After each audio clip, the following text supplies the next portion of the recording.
Hey yo, what up though? Welcome to the Living Purpose Podcast where we educate, motivate, and celebrate those who are making a difference in the community. And today we have a special guest, none other than Miss Kailia Sykes, co-owner of the Hidden Gems Literary Emporium. Oh, he said it right. I better have said it right. And I heard you take a pause. You're like, let me make sure I say it correctly. Yeah, because I try to make sure that, I'm saying it properly. So, yeah, I had to take a little pause. Y'all know, I need a minute sometimes. I got to get my stuff together. So, I'm like, let me take a little pause real quick, make sure I say it properly. So, if you don't know about Kailia and the Hidden Gems, they are located, you hear us talk about it all the time, above our studio, right? Yes. They're located right here in above our studios in New Brunswick, New Jersey, right? And they are a bookstore. Now, I'm not going to tell them all the information about, the bookstore and the nonprofit and everything that you guys got going on. So we're going to go ahead and go into you. Why don't you tell us a little bit about what it is that you do, how you guys do it, how, Hidden Gems came about. Okay. We are Hidden Gems Literary Emporium. We're a family-owned, nonprofit community bookstore, and we're located inside of the one and only above our studios here in New Brunswick, New Jersey. And our mission is to spread love through literacy. We do so by operating this donation-based bookstore, by putting on free book festivals for schools, communities, and organizations. We also have reading, writing, and public speaking programs for ages 1 to 100. And we do a 1,000 free book tour across the country every year. And so our next one is in July, a month from now, actually, where we'll be going from New Jersey to Florida, giving away 1,000 free books, educational resources, things of that nature. You guys do a lot. You guys do a lot. And it all just kind of happened. Right. Yeah. Okay, so I know there's some people out there who are probably thinking to themselves, wow, like a bookstore, you don't hear that every day. Yeah. You hear people creating event studios and all these different types of businesses out there, but you said we are going to create a non-profit bookstore where we are going to give away our books, right? Yeah. Okay, so how did that come about? Okay, and it's funny because when we started, sometimes when you do something that's out of the norm, it's the people that are closest to you. They're like, how are you going to make money giving away free books? Oh, yeah, right. How are you going to make money giving away free books? But how did it start? So we were at a bookstore. Raymond and I, my husband, we're avid readers. We've been avid readers our entire life. And writers, artists and things like that. And so we were taking our son, who just made a cameo, I think, in the back. He was around 1 year old. We're taking him to a bookstore in Freehold, and I always talk about the bookstore, but I never mention the name because that's not important. Right. So, but I'm not about to give them no free press. Right. And so we were there. They had hundreds of thousands of books. It was so many books, and so we go there and we immediately feel like we're not welcome. People are staring, whispering at us, and pointing. And we just wanted to give our son the experience of going through books, having fun. We even bought some stuff. And when we leave, the cashier makes a phone call and says, okay, they're leaving now. So we're in the car, our minivan at the time, and we're frustrated and we're kind of, upset. And so we just start praying and we're like, Yahweh, please just give us a bookstore where everyone can feel welcome, where fill it with thousands of books, and we'll make sure it's affordable, and we'll even give the books away for free. We said that. And so we prayed about it, and then after that, we just, let it go. And then 6 weeks later, we have the grand opening here, and there was 500 people. Were you there? I wasn't at the grand opening. We met after that. We met after. Okay. 500 people. We had to shut the street down. The line was all the way down here, around the corner. I was crying all day. You know me, like I was crying all day. I couldn't stop myself. Don't get you started. Yeah. The waterworks get to going. Yeah, and I can't help it. I can't have you and my wife in the same room. Nothing emotional going on. Nothing spiritual, nothing emotional going on. We hold each other like, the waterworks is coming. Yeah. So, I get it. But, so like I said in the beginning, like there aren't very many people who are doing that. So would you say like when you were younger, was that a predominant thing in your household? Like books, literacy, like everybody, like your parents were really big on that? My parents definitely made sure that we had an education. So my grandmother tells this story. Shout out to Grandma Fran. She always says when I was around my son's age, he's 2 now, I never wanted a toy. I always wanted a book. And I would always, as a young child, always have one in my bag. I was that little girl in school that I'm same size that I am now. Huge book bag full of books, walking around the hallways like this. So they definitely introduced me to books. They say that I started reading when I was around 2 years old. And so it was always a part of my life. Did I ever think that I would run a nonprofit bookstore? No, I wanted to be a doctor until a certain point when I got to Rutgers, and then I found my passion and my love, stuff like that. That's another story.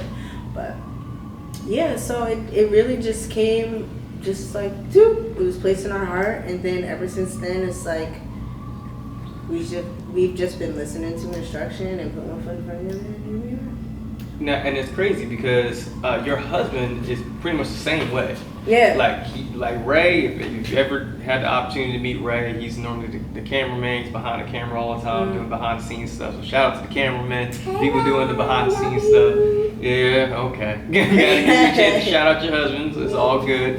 Because we love Ray. Ray's that's my guy. It's my man, 100 grand. And when you get around Ray, he's one of those individuals where it's pretty much hard to be in a bad mood if you're around him. And I think pretty much get that from you and Ray. When you're around, when people are around you, they just have a different type of aura. Like you have the ability to brighten up people's day. And you know what? I think that kind of connects to the fact that you guys, you're constantly reading. Like you're constantly reading, you're constantly getting new information, new books.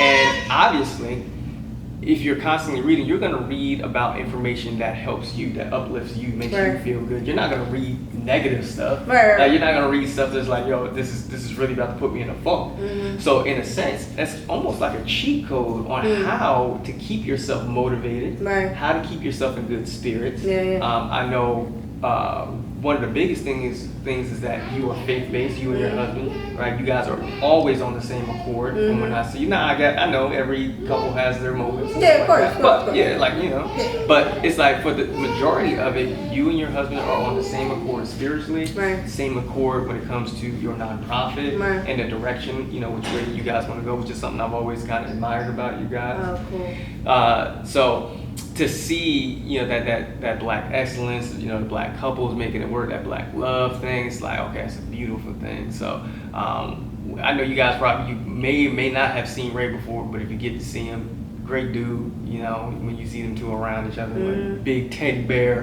around you. So that, I just always thought that was a dope thing, to see you guys. I think that's part of the reason why people gravitate to you guys the way that they do. Because it's one of those things where you don't see it every day, right? You don't see couples working in business together same way, grounded in faith the same way. It's nothing to get around, you and Ray, start praying or something like that, quoting scripture and talking about verbatim, you know what I mean? And I'm one of the people where, listen, I came to Christ a little late. So I was like, I had needed some time. It wasn't that I didn't know about, didn't believe about, but it was just, I wasn't quite there. I was still going through my go-through. And so to be around people like yourselves where, you're able to quote scripture, you follow it, to, the best of your abilities, is great to see.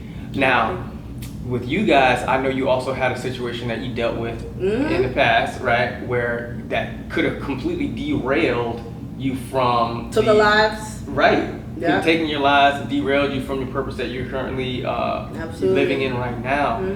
So you can talk a little bit about that, about the experience. So, because I'm not going to give it to him, I'm going to let you go ahead. So on December 3rd, 2020, and I encourage everybody to Google our names and look at it because it was all over the news. We were driving on a family vacation. Our son was 9 months old at the time. We're going to Florida on a family vacation. And so we get pulled over, and what the sheriff said was the wrong part of town. These young men, we found out later, were 22 years old. They said, oh, they pulled us over because we had a yellow tail light instead of a white one, or white instead of yellow, something of that nature. So they said, you're in the wrong part of town. It was in the middle of the night, and they told us to step out of the vehicle, and they were going to search our vehicle. We said we had no problem with that at all, but it's 20 degrees outside. There was ice on the ground. Our son was a baby. We said, don't you need some type of reason or warrant or anything before you just remove from the vehicle? They said no, and then that's when the nightmare started. They ripped open the doors. One officer put his hands around Raymond's neck. Ray throws his hands in the air and says, officer, I'm scared. My son is in the car. Hey! Gotta acknowledge Will always when he walks in. My son is in the car. They ripped me out, put me in handcuffs, long story short, and I really want you, look it up yourselves. I'm on my knees in handcuffs looking at my husband with his hands in the air with a red dot in between the shoulder blades. And have you ever been in a life-threatening situation? Yes. And so you know how it feels when you like could feel death or like the enemy is right there. And anybody who is watching this, if you are ever in a life-threatening situation, you automatically need to rebuke it. Like you cannot accept, you cannot have a thought in your mind and your heart and think, okay, I'm about to die. Oh, my life is. No, you have to rebuke it immediately. That's what we did. And the officer talk about quote scripture, because scripture says that he will confuse your enemies. That's what happened. They put the gun away, took out a baton. Long story short, they took our son, forced him into foster care immediately. I'm talking about that minute. And we were down, they took our wallet, food, everything, shoes, cell phone, van, everything. And we were down there for 3 weeks fighting for the livelihood of our son. And so we have a background. We actually met right here at Rutgers in the College Avenue Student Center. And we wrote press releases, we made videos, we got the word out, and they ended up releasing it 3 weeks later after hundreds and hundreds and hundreds of phone calls and emails to them, to senators, to governor. I mean, you never know how many people are working on your behalf when you're in a situation. That's why relationships are so important. We called everybody from back in the day. When we were in college organizing and all of our mentors, we called everybody, and they were all like, no, I know Kailia and Ray. This is not going to stand. We all said that.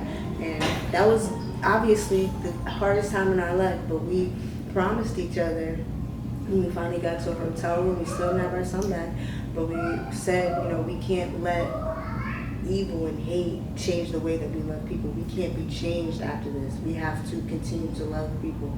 And so we did, and we do. I've told people before that you can't allow other people to assassinate your character. That's right. Like who you are is who you are. That's you have to remain that person, good, bad, or indifferent. That's right. So that's why whether you gain fame or fortune, whatever it is, or you're in the worst situation of your life, you have to remain the same person. I did a video a while back, and I just talked about how like that time is coming. Like everything that you pray for and you ask for, a lot of times, God will give it to you. He'll give it to you just to see if you can handle it or whatever. And then he wants to see how are you going to act after you get the blessing, or how are you going to act if you don't get it. Or matter of fact, sometimes it's not even so much that you can't have it or he won't give it to you, but he just needs you to be patient. Like if I give it to you right now, you wouldn't know what to do with it. There's some people out there right now like, oh my God, if I just hit the lotto, right now, oh my life would change forever. You're right. It probably would change for the worse. Yeah. Because you get all this money and you don't know what to do with it, and you wouldn't appreciate it because of the fact that you don't know what it feels like to sacrifice to actually attain it. And you don't know the work that it takes to actually get it. I tell people all the time that if you don't know how to reverse engineer your success, or reverse engineer your downfall, you don't know how to get it or avoid it again. So that's just one of those things I keep in mind. So when I heard your story, I was like, wow, I don't know what I would have done in that situation. I don't know how I would have addressed it. I'm sure that there's been many people out there, they broke, in those situations. But from your story and the way that you've explained it, we talked about this a number of different times about how the thing that kept you guys moving and kept you guys, toward the goal of getting your child back, getting Truth back and becoming a whole family again, was you and your husband making a firm and steadfast decision that nothing's going to separate us from each other. That's right. Right. We're going to stay together. Absolutely. And that's the first thing that they tried to do. The Department of Social Services in Montgomery County of Shore, North Carolina, the first thing they tried to do was get us to separate and sign on the dotted line. Every time I tell people this, they freak out. They tried to get us to relinquish our rights as parents and move to their town and go on a program for a year. And they said, if you guys separate, you can get it back quicker because whoever gets a job first can get truth back. And they were trying to make all these things, but they wanted us to separate. There was even times when we would come in and they were trying to get us to do our visits separately. Like I would be in there, they would make Ray stand outside. And that's the first thing. You know, Ray is up on everything, always. So he was like, they're trying to get us to separate. And then once they do that, they're going to try and put me in jail for something. And we had to stay together. That's what he was saying the whole time. They're trying to separate us so they can keep truth. They're trying to separate, blah, blah, blah. And he was absolutely right. It's so important to stay as a family unit no matter what. I mean, and then when you go do things as a husband and a wife or as a unit, as a marriage, as a family with your children, when you go do things, it's like, after that situation, what else? Yeah. What else is there? Yeah, I've never quite understood that, how people will encounter all types of different issues and adversity and stuff like that. So that situation, and that's just one of them. That's just one of the many situations where you've been able to, you and Ray, and Truth, Yes, because thank you. Truth is definitely a part of Huge what y'all part. have going on. Yeah. One of the many situations where you've been able to give back to others, help others, even when you might have been, in need or something like that. But you're like, hey, listen, if I got it, I'm gonna go ahead and give it. That's right. So here's one of the things that definitely stands out about you guys. Truth is in everything. Yes, of course. All right. So Truth, your son, he is in every single thing that you guys do. So. Yeah. Videos, and mind you, he will pick up the camera and try to take pictures and do videos himself. I've witnessed this. Like he make me pose, get on the skateboard or whatever. I want to take pictures, Mr. Brad. Right. So, which is I always find very funny, and I also admire the way that you guys have raised him. He does not play around with a lot of electronics, like tablets or phones or anything like that. He wants to play with sports equipment, skateboarding. He wants to read books or try to read them to the best of his ability. And he wants you to help him sound out words and things like that. He actually tells me, he just said earlier, he was like, I like books. And I was like, okay, when I was his age, I was not saying that. I was trying to play with Power Rangers, Ninja Turtles, and stuff like that. That's what I was trying to do. He's over here trying to, flip through pages and trying to understand the words and the titles and pointing out, oh, that's an elephant, or that's this, that's that. So I know you guys have got to be extremely proud of that, because he's just something that you do not see on a daily basis. Wow. So he's like, you did it. You raised him like that. So he really is like a breath of fresh air when it comes to kids. Like when you see kids. And he makes his presence known everywhere that he goes. So, we have done work together where we have, done events and things like that. And I could go up there and think I did my thing on stage or whatever, and I hand him the microphone, all he had to do is say thank you. Crowd goes crazy.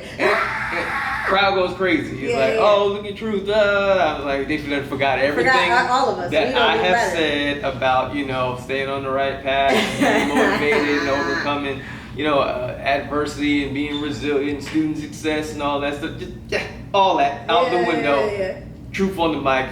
Thank you. And then I am Truth. I love you guys, and he's out of there. And it's like he brings the house down. But it's that family dynamic that you guys bring to the table. Where and I've said it before, like when you guys come with me to events and stuff like that, I'm like, yo, if Kailia, Ray, and Truth can't come, I can't come. Yeah, and we appreciate that. Yeah, because it's a family dynamic. Like we all work together, as a unit in order for us to be able to accomplish our goals. And it's the sharing of resources and things like that. You've been able to help me with a lot. I've been able to help you guys with a lot of different things. Yes, and we don't look at it as, oh, well, I did this, so you have to do this. It's just like, yo, if I can provide a resource or be able to just be there, provide my time, whatever. Like, there's a lot of times you guys have events.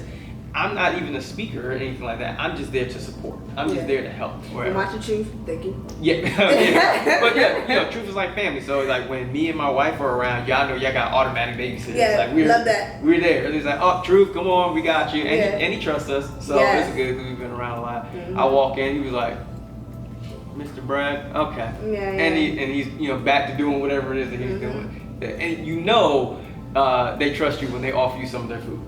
Yes. Mr. Brad, cake? No, thank you. Yeah. No cake. Yeah. Okay, more cake for me. So, Yeah. no, but I think that's one of the things that sets you apart from so many other, because there's a million different nonprofits out there. Like the market is oversaturated with nonprofits, especially in the urban communities. And I think if we were to go down and look at the statistics, man, we were to really look at it, it's like probably like less than half of them are really actually having an impact on the community. They might be getting some of this grant money and doing stuff here and there, but I believe that we need more individuals like yourself who are in the arena of nonprofit work, philanthropy work, where they're able to give back to the community and really, you have that shepherd mindset, that shepherd outlook on the community where it's like, they're in need of something and I can provide, I can fill that need, I can fill that void with the products or services, whatever it is, or expertise that I have to help them. So that's why, I've always kind of been there, with you guys, because it's like, you in a sense, you kind of like me, where it's like, I'm providing my skill set and my products and services to the community to try to better the community, better the people who are out there. So that's why, kind of always want to make sure I give you your flowers, because that's the problem with a lot of people out here. You don't give you people your flowers when you have the opportunity. You wait till they're gone or whatever. Then it's like, I was just with them. Well, what? You should have said something to them. Yeah, we gotta know each other, know we appreciate each other. Yeah, absolutely, absolutely. Like I come through, we have lunch together. Like y'all understand, it's not just business. It's not transactional, right? This is more like a real partnership, like covenant. Right. Like, okay, I see that there's an area where I'm able to help you guys. We're going in the same direction, so it only makes sense. Might as well go together. We might as well go together, right? And it's so much easier to do the work that we do when we're working together. Right. Like when you guys come with me to speaking engagements and things like that, it's so much easier to have you and Ray there or whatever to help me. Like I'm so out there sometimes. I'll be so focused on the speaking engagement and the work that I'm doing, whatever, that I get up there and forget to turn the camera on. I get up there and forget to turn my microphone on. Be like, what happened to the sound? Right. I remember I sent, I think it was recently, I sent Ray a video and it had no sound. It was just, I'm just on there giving it up on the stage. No sound. And it's just like, automatic B-roll because Brad forgot to turn the mic on again. But, when Ray's there, he's like, I got the mic. Don't worry about that. I got this, I got that. I remember, I think we were at Montclair, I was speaking there, and I'm thinking I'm nice. I set up the camera in this one area, and Ray's like, no, we got to move this over here. I'm like, why are you moving the camera? I'm up there speaking, but I'm like, why are you moving the camera? He's like, Brad, I couldn't keep the camera there because the autofocus is gonna catch anybody who gets up and moves out of the way, and it throws off the autofocus on you. Now you're blurry the rest of the video, and now it's kind of like a waste of a video. And it's like, okay, these are the moments where Brad, you're supposed to just get on stage and do your part and let Ray do what he does best. And then, of course, with you, photographer extraordinaire, right? So that's another thing. They have many talents, right? So not only are you, in the literary space, nonprofit space, but you're also a very, very good photographer. Well, thank you. Right? And you've done some work for some people who shall remain nameless right now, but but you've worked with some people who are pretty predominant in their industry, whatever. It's like, some of those pictures, like I'll just say, one of the pictures that you took went viral. Yeah. Went viral, and you don't even try to, bring that in like, you should pay attention to this because I did this. It's nah, I did that work, it went well, great. And you just keep on pushing. Same with Ray, it was in videography, videography and some photography. So you know, with him, like he's done some work that has done very well, and he doesn't even push, you know, his brand like that. He's just like, no, our work is, you know, serving others, and that's what we do, and we don't look for anything necessarily in return. Which is why I told you guys before, I'm going to make you guys rich one day. You guys going to be rich one day if you keep messing around with me, because it's the way I'm hitting these stages and I'm traveling.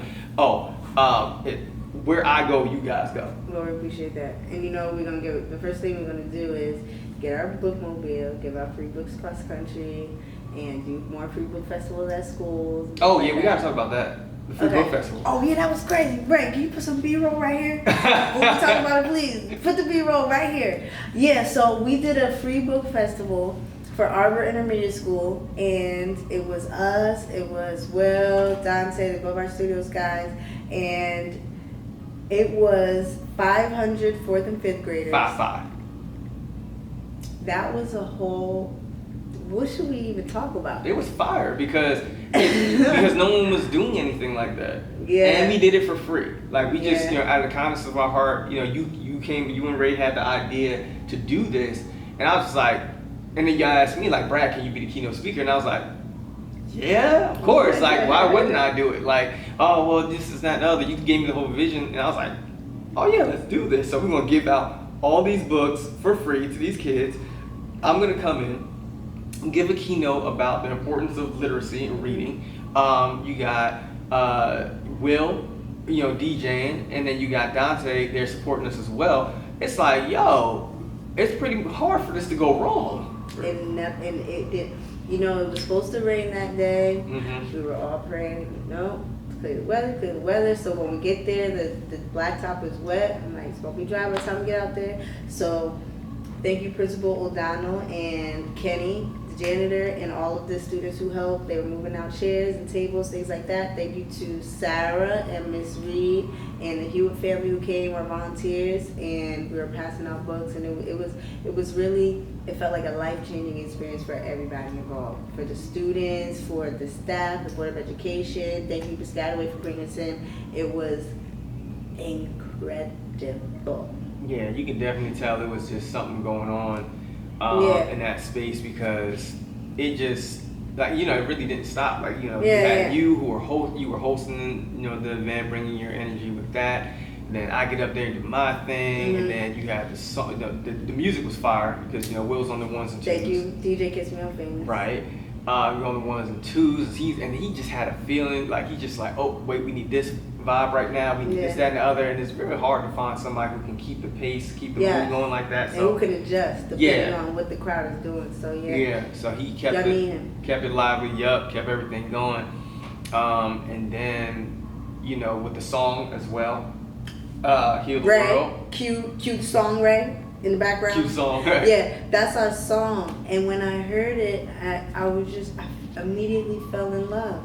And the song goes, make it a better place, heal the world, make it a better place. That's the chorus.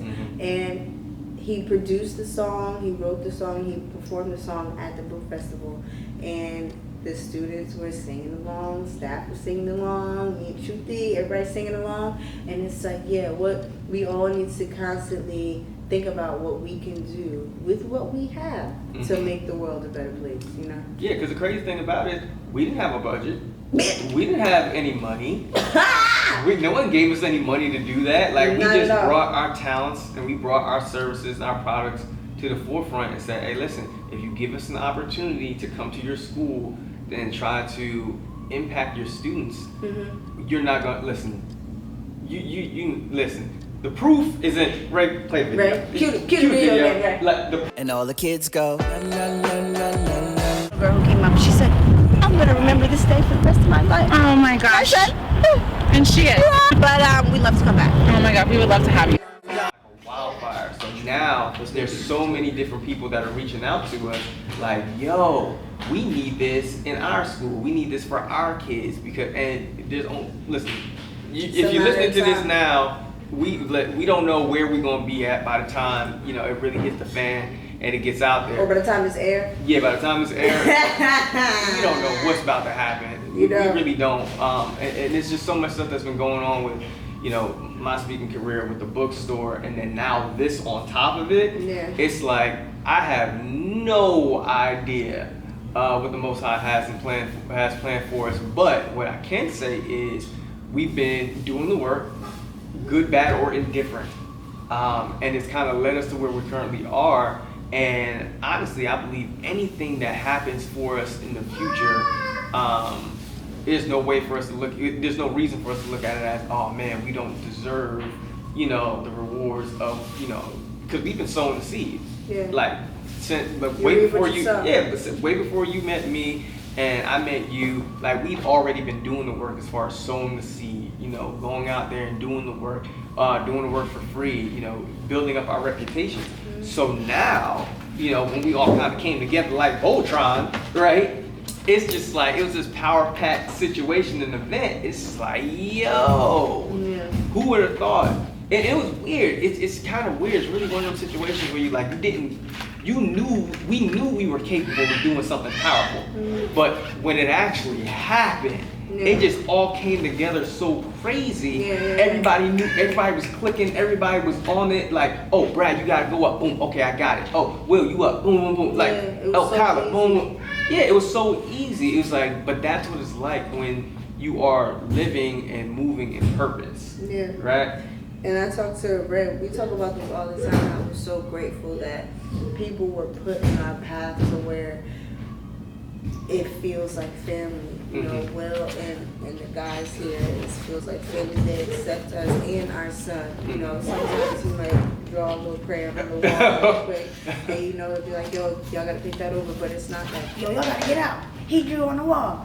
Or, when we're in meetings, he might be a little loud, but they accept our son. You guys accept our son. And we were placed around people who not only can we work with, but who can help us watch our child. While we all busting the movement, we can pass around. Everybody, we can know in the back of our mind, like, he's fine, he's good, he's with people that we trust. Yeah, right. And it's not easy to find that. You can't work a regular job and just bring your 9-month-old baby and just be like, here, boss, can you watch my son while I'm going to this meeting? You can't. It's not, that's why there's so much freedom in having your own business. And my dad, Anthony Bower, that's where I get my personality, my networking, and all that. Anthony Bower, he always told me since I was a child, find out what you love and turn it into a business. He says that still even to this day. He had the same business that he does now when he was 17 years old. And he's the #1 window tinting company in the tri-state area right now to this day.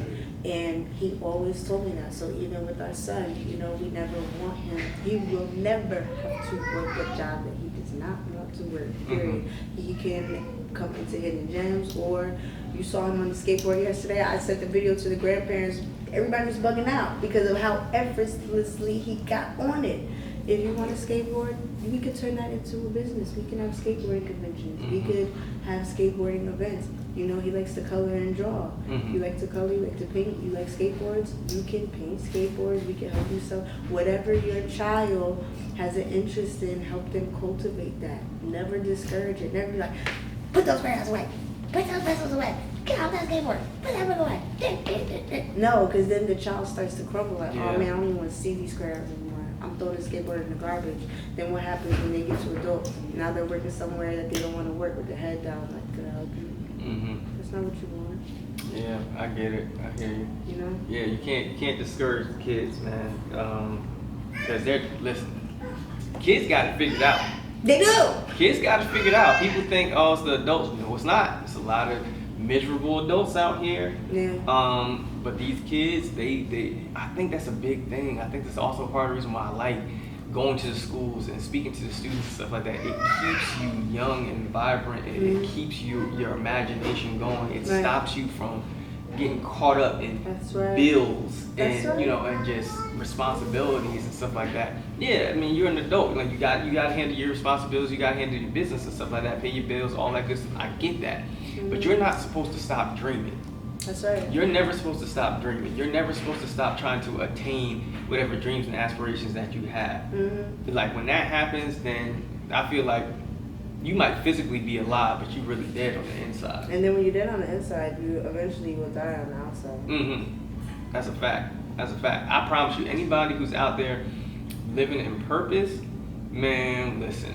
You live in purpose. You're gonna have, whether you have a long life as far as numerically. Numerically, excuse me. See, that's why I love you. That's why, you know what I mean? Because right. So whether it's numerically, like the length of your life or whatever it might be, if you are living in purpose, you want to have a good life. That's right. You can have a good life. Listen, I'd rather check out at 30, living in purpose, than to go all the way to 99 and I'm miserable. Can't stand my life, can't stand my family, like I'm lost in my faith or whatever. Nah. Let me get a strong 30. And I'm living in purpose, doing what come on now, like Aaliyah checked out at 22 on us. And I just watched her a little biography, and it's just like, yo, she was living in purpose. At 15, she knew what was up. She was like, I'm finna sing, and y'all gonna listen. Now somebody gonna give me a chance, somebody gonna give me an opportunity. And yes, she was talented, yes, she was gifted. But you can't tell me that she wasn't trying to max out. She was trying to max out on everything. And that's the way that I look at life. That's the way I look at the world now. It's like, yo, every gift, every thing that I have to use, I'm trying to use it to the best of my ability. So I'm speaking, I'm doing whatever, I'm trying to travel, take my wife to different places, retire her so she can just live in her purpose. Whatever it is that she want to do, she can go out there and do it. I don't care. You want to do real estate, go do real estate. You want to do something where you're tasting food, then do that. Cool. Like, do whatever it is you want to do. Go ahead and do it. I want to be able to give her the freedom to do that. Right. Because I can't stand watching somebody like they just going through life, they're like idly going through life. That's the worst. Like some people are stuck in a idle mind.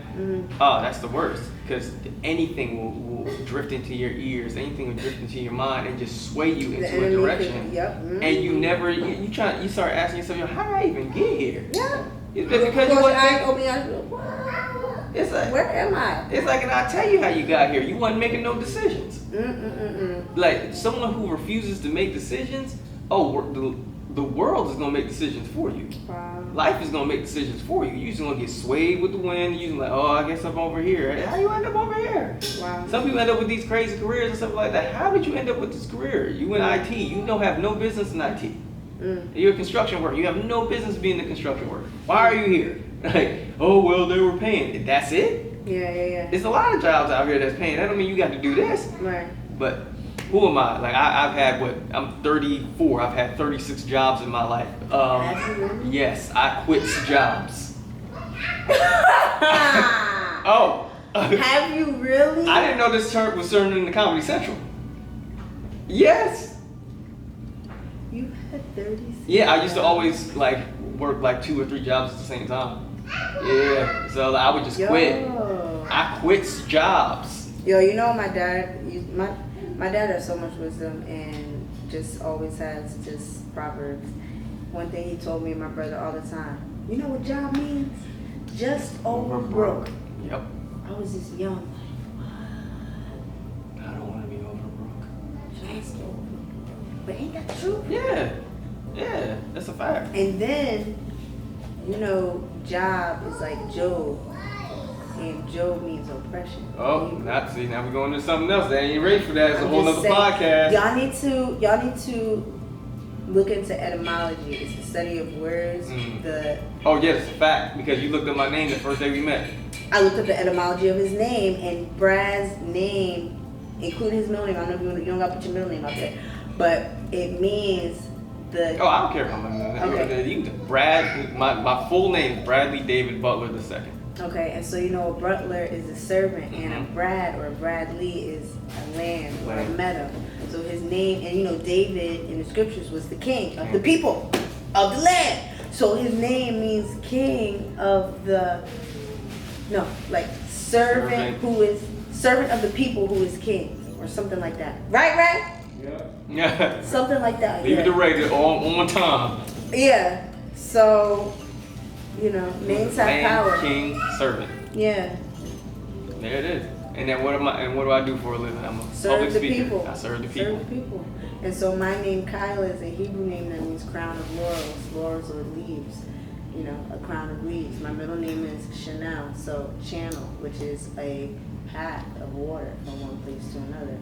And Raymond's name means Ray means means king. Mundo means land. So y'all's name mean the same thing, pretty much. Right? Yeah, king of the land. Mean the same thing. I'm about to throw this. And You're so always about to throw something. I know. And so truth is truth. His middle name is Emmanuel. So El is with us. He is with us. So when you know the truth, when you walk in truth, when you walk in purpose, he will be with you. So the king and the queen walk for his truth. We have power. We didn't plan that. Right. My grandmother used to tell me all the time, she's like, your middle name is David, because King David, this and that. Like, slave life. I was sorry. You know, I would always think, I remember, I think I started in a presentation once when I was in the church, and we talk about, you know, King David and the Goliath that he slayed, and this and that. We glorify David and all the things he's done. I'm like, yeah, but when is it gonna be your time? Like, when are you gonna slay the Goliath in your life? Like, what's the Goliath in your life? You know, it's not just for that story. That story was given to you for you to use as an example of how you can slay any, you know, form of adversity, any Goliath in your life. And you're not taking it that way. You're just taking it as, this is just biblical text. You're supposed to use that story and apply that to your own life. It's not just like those characters weren't given to us just for us to read about them and say, oh wow, this is what they did. This is what they were able to accomplish. No, that was it was like a blueprint for you to see what's capable or what you're capable of in your own life. So, yeah. The dove was named after David. Okay. Dawid. And the dove was named after David because that's the first animal that was released from the ark by Noah. So the dove is the first animal that left the ark to find the land to leave Noah. And that's why we named the dove after David. See, that's why you all need a Ray in your life. You're lacking because you don't have a Ray in your life. But you know, even more importantly, we all need to study. We need to study. That's one of our biggest things and themes when we talk to people. You are never too old. I'm just flipping through, as you were talking, I'm just flipping through the dictionary looking at the definition of words that we're talking about. So purpose, what other word did I look up? Job, just words, because you know what it means, but it helps to read the definition. And you have to look into the history of words, how they changed over time. You just look into history in general, and you need to read for yourself. Read books. It really will enhance your knowledge. It'll change your life, honestly. Absolutely. Yeah. That was a lot. Yeah. Are we about to wrap up? Yeah. Okay. Let's plug Brad's book really quick. So Brad is also author of this book, Pain, Passion, and Purpose. Whose podcast is this? It's available here at Hidden Gems Literary Emporium. And so please come by and get your copy. Did you sign these? I think so. Yes. Okay. It is autographed. And so Brad did his book signing here, which was an amazing, that was really our first event together. Yeah, it was. Amazing time. And so ever since then, we kind of, like he said, we bring each other everywhere we go. Yo, we're going to the school. You guys free? Yeah. Yo, I'm going here. Yeah. And so we're both in the industry of serving people in education. Absolutely. So, and I think people like seeing us together and seeing our pair and things like that. So we have a couple big presentations coming up. And so, you know, everybody keep us in your prayers and keep us in your thoughts. And if you ever talk to anybody that needs some educational consulting or a speaker or some books or some programming, we hope you consider Brad Butler II and Hidden Gems Literary Emporium. And thank you Above Our Studios. I'm not gonna take over this interview, but thank you Above Our Studios for having us and being literal family members to us, and for having this space for the New Brunswick and beyond community to come to recharge, to rest. And that's what a lot of people feel when they come in here. They come in here when they feel stressed, and then they rest, and then they leave recharged. And so we're just grateful to be servants here. Should we see if Truth wants to say anything? Truth, you want to come say hi? You want to say something, hon, before we wrap Talking up? the mic? Come over here. The mic is here, my love. Over here. Okay, he's gonna go rehearse. He said on the stage he's gonna use that mic. So tell everybody where they can find you. So we are on Facebook and Instagram, Hidden Gems Literary Emporium, not Literacy Emporium, not Literature Emporium, Literary Emporium, and our website is. Okay. Can you please tell everybody our website? You want to get the microphone. What's our website? Okay, we'll practice it. Hidden Gems Literary. Don't put your mouth on it, please. I got the mic. Go ahead. So, what would you like to say? The book. Okay. Well, we're gonna wrap this up, and then we can do another one where you can read the book. Okay? So the website is hiddengemsliteraryemporium.com, and we are here inside of Above Our Studios at 55B Moore Street, New Brunswick, New Jersey. And if you have any questions, you can give us a call at 609-361-4331. We love you all for reading and for writing, and you showing the dictionary? You gotta go like this. There you go. Say, I like to read. I can read. Say, I like to skateboard. I can keyboard. All right, let's do a word of the day real quick. Mama. You leaving? Here, bring that to Papa Bear, please. Happy bear. Okay. So let's flip open. Yeah. Oh, pick a number between 1 and 368. 23. Okay. That's funny because that's the day I was born. Did you remember? That was my favorite. That's my football number. Wow. Skateboard. Okay, the first word on this page is aviation, the science or work of flying airplanes. Mama. Okay. You know what other word is on this page? Go ahead. Baby. All right. We gotta do an awkward pause. Can you keep that awkward pause in here? All right. Okay, let's do another one. That is a, wow, that says Godspell on it. Isn't Wow. that interesting? So award is also on here. Give after judging. We also have aware, conscious, knowing. Let me pick one more word. Thank you, Mama. Okay. A historical word. Aztec, a member of an Indian people of Mexico. We'll get to that. That's another show. Okay, so that's it. Well, let's do one more. All right. Ray, you want to pick a number between? 71. Ray is the it's time to wrap up person. Always doing this. Okay. Okay. Here, point to a word. Hurry up. We gotta wrap up. Where? No, point to one word. Point to a word. You're not gonna believe it. All right. He pointed to confidence. All 1, right. trust. 2, assurance. 3, self-reliance. 4, belief that a secret will be kept. Tell me why they spelled kept wrong in the dictionary. All right. Okay, Webster. You're gonna get an email. 5, something told as a secret. Yes. Okay. He pointed to confidence. Wow. All right. So that's a lot. You can't make this stuff up. No, that's You a really can't. perfect way to wrap up. So, with that being said, listen. We thank y'all for tuning in, listening to the Live with Purpose podcast. We appreciate y'all. So, as always, I encourage every last one of you to make your next day your best day. Why? Because the work you've done today is not enough to get you through tomorrow. All right. We'll see y'all in the next one. Love you.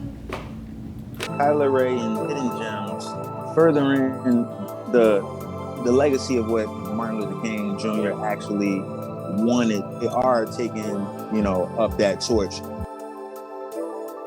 A reminder that the work of few can impact an entire community. Now, access, the easiest way to get to the information is to read. Sorry. It's to read. When it came to Black Buck, I felt free. I said, I'm gonna write something for myself, first and foremost. I wanted to impress myself. I wanted to be proud of what I wrote, but also something that would resonate so that when someone reads it, they say, this was me. This could have been me. They're giving books away. How incredible is that? Yeah. It's an organization that we should all look for and try to help out. They're the most beautiful partners. I couldn't believe it. And that's making all of this possible. Well, I know you want to learn more about it.